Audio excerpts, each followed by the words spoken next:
Joe, Andy Farrell was just up there and he said that in complimenting the Wallabies, he said the real Wallabies is the team that can beat the Springboks in Ellis Park. I was just wondering how you feel where this team has gone from there and how can we get that team back?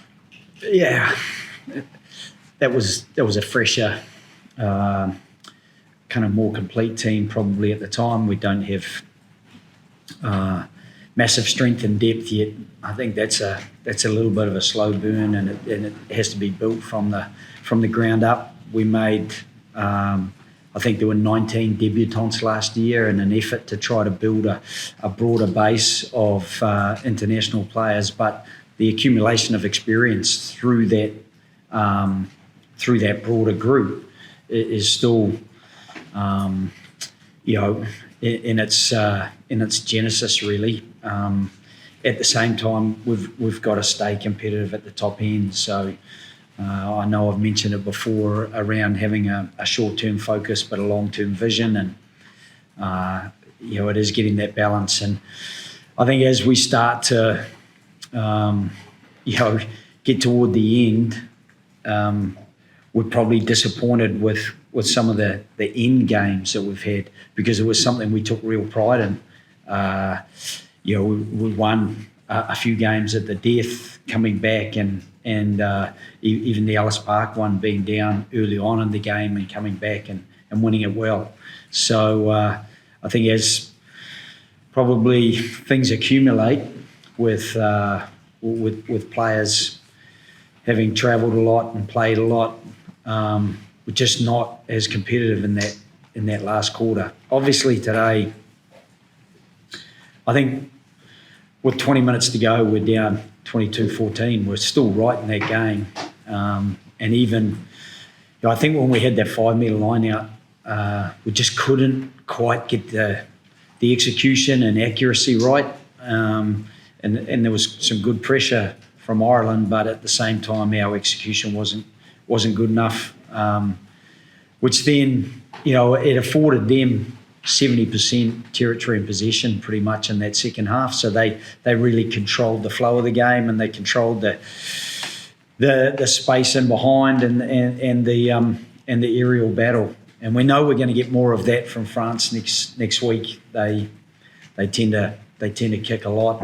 I think everyone kicks a lot now with the way the game is set up. It's it's tough to carry a lot of ball, particularly through the middle of the field. So you're tending to go for competitive kicks. So what in that game personally disappointed you the most from out there? I mean, the scoreline is obviously disappointing because it got probably, I'd say, exaggerated somewhat in those last few minutes, and that can sometimes happen when you're chasing a game. I've seen enough games now to know that when you start to overreach and try to create opportunity, particularly with 14 against 15, then inevitably you lose a bit of your own equilibrium and allow a bit of opportunity or time or space to the opposition. And Ireland didn't need too many second invitations. Early, it was a tough evening out there, Dublin. What are kind of the things that you're looking to address? Because you said France is, is a team that can use that aerial ball well. Are you using kick-catch coaches, or even looking Australian football? No sense. Yeah. Just whatever there is, Yeah, we had some Collingwood coaches in with us this week, just observing and chatting. But the ball is very different, and the technique as well. I think a lot of it is players going up one-handed and just looking to create a bit of chaos, and then whatever comes up on the ground, it's a scramble. It's a mad scramble, which makes it difficult to control that aspect of the game. You've just got to try to get into the contest really effectively, and then get players around the contest to make sure that you get the best chance of getting anything that's left over from it. You've obviously got a big last week, Joe, for you and Harry, it's been a hell of a long season. It's been a really, really tough spring tour. How on earth can you get this group together for one of the biggest challenges in world rugby? Yeah, I guess I can try to add my experience and chat to the group. I've had some really good experiences at the Stade de France with massive respect for Les Bleus, but at the same time, I've got huge respect for the players and how they will try to make sure they're as well prepared for next week as they possibly can be. And as I said, 60 minutes in, it was 22-14. I honestly believe that if people write us off, we were written off before the Lions. We were written off before going to South Africa. I know that we didn't do ourselves justice in that in that second half. At half-time, 19-14, I felt we really fought our way back into the game and I think had a bit of the breeze in the second half, but didn't get the platform to use that, unfortunately. So I'm confident that we can still fight our way into that contest next week, and we're just going to have to make sure that once we land in Paris tomorrow, that we recuperate as best we can, have a really clear plan, and then just go after it as best we can. Harry, Joe, were you going to ask you, Harry, sorry about the line out? Was that a source of frustration? Because for 55 minutes in the match, you rolled Ireland, breakdown, counter-up was great. When you got in scoring positions, you took your chances. But just the line out, when you got those opportunities, it kind of came asunder a little bit and allowed Ireland to escape their own 22. Yeah, it was really disappointing, our line out tonight. We put ourselves in some good positions there, and our line out really let us down there. And when you don't have a part of your set piece functioning well, it really does put the team under pressure there. And it was quite disappointing because we pride ourselves on being quite good in that area, and we definitely let ourselves down there tonight. Got it, Jack. Joe? Sorry, Jack first. Yes. Joe, can I just ask, at the end there was a huddle with the Australian team and coaching staff, but you weren't part of it. Was there a particular reason why you weren't part of that? No, I was just coming down out of the box and I'm not sure what they talked about, but I'm sure Harry would have tried to kind of gather everyone together. I know we did one after the second test in the Lions game where players were kind of disillusioned and scattered everywhere, and it was just trying to get everyone together. And I think that's probably just good leadership from Harry. And last week you asked Australian Wallaby supporters to keep faith. What do you say to them after this performance? Yeah, look, I just ask the same of them. We are working hard, and tiredness isn't an excuse. We have to put an 80-minute performance out there. We can't be 22-14 down and collapse like we did tonight.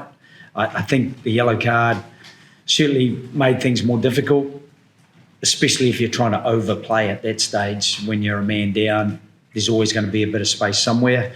I thought it wasn't too dissimilar to Tyke Burns, actually. It almost looked like the player was in front of the ball carrier at the time, and I thought the referee got it right in the first place with it being a rugby collision. But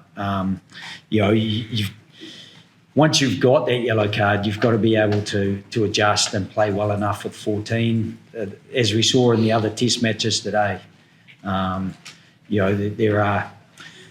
are a whole deck of cards shuffled every weekend of an international. What did you think of James O'Connor's performance today? Yeah, James, I thought he brought really good energy, probably put a couple of really nice touch kicks in, and particularly that one that put us 5 metres out. We didn't take advantage of it, unfortunately. Made some really good tackles. I know that's not probably what the out half is valorised for, but he's such a competitor. I thought we probably overreached a couple of times passing long in those wet conditions where I think maybe a shorter passing game and we'll have a look at that. And James is very good at self-analysis and having a look at the game, and we'll obviously catch up as a team and try to break that down, his game and others' games. Joe, notwithstanding you've been our second favourite Irish Australian to Ned Kelly for a long time. We were a bit Thanks, shocked, Derek. even ourselves, that Mac Hansen, I know he's not on your side, but he is in Australia. We were a little bit surprised. I think our fans were very pleased and very shocked by his performance. It was kind of unexpected, although you must have a different opinion on that. What did you think of how he played? Yeah, I thought he was super, and his experience showed to the fore. I thought there's probably a bit of a lack of experience in our back three. Maybe there's probably only 30 odd caps between the three of them. So I think Mac, he knows the game well. He's got good support though. I mean, James Lowe and young Tommy O'Brien is an excellent player as well. So unfortunately, Mac was probably the standout Australian player on the field. I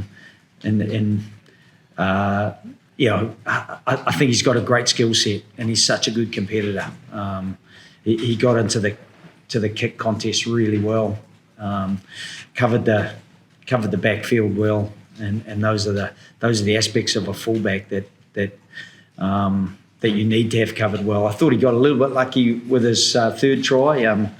Tommy O'Brien, it looked like we'd stopped it, and the ball was just sitting there for him to pick up, and he didn't need a second invitation. He was very quick to.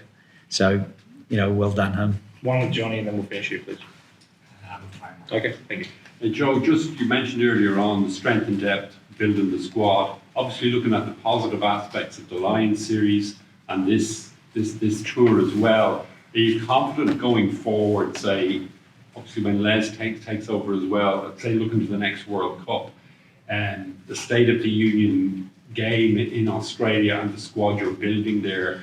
And this is obviously taking tough poison at the moment, or tough medicine at the moment. But you've got to go through that phase first to develop on it. You've got to be confident that in the next World Cup you're going to have a good strength and depth for your squad. Yeah, I think we've proven really competitive with the biggest teams in the world. We're 2 points down with 10 to go against the All Blacks. We're going to Ellis Park, getting that win, getting the win against the Lions in the third test. I think we've proven that at the top end we can compete. It's just developing that strength and depth. That does take time, and there are players who were missing tonight, but there are players who are developing on the back of tough experiences. And I'd have to say that there were tough days when I first arrived at Leinster. I remember particularly tough day in Treviso. Yes, you're right, Derek. You still end up as European champions at the end of that year. So I'm convinced that with the commitment these players show, they are a really good group of young men, and they're going to keep learning.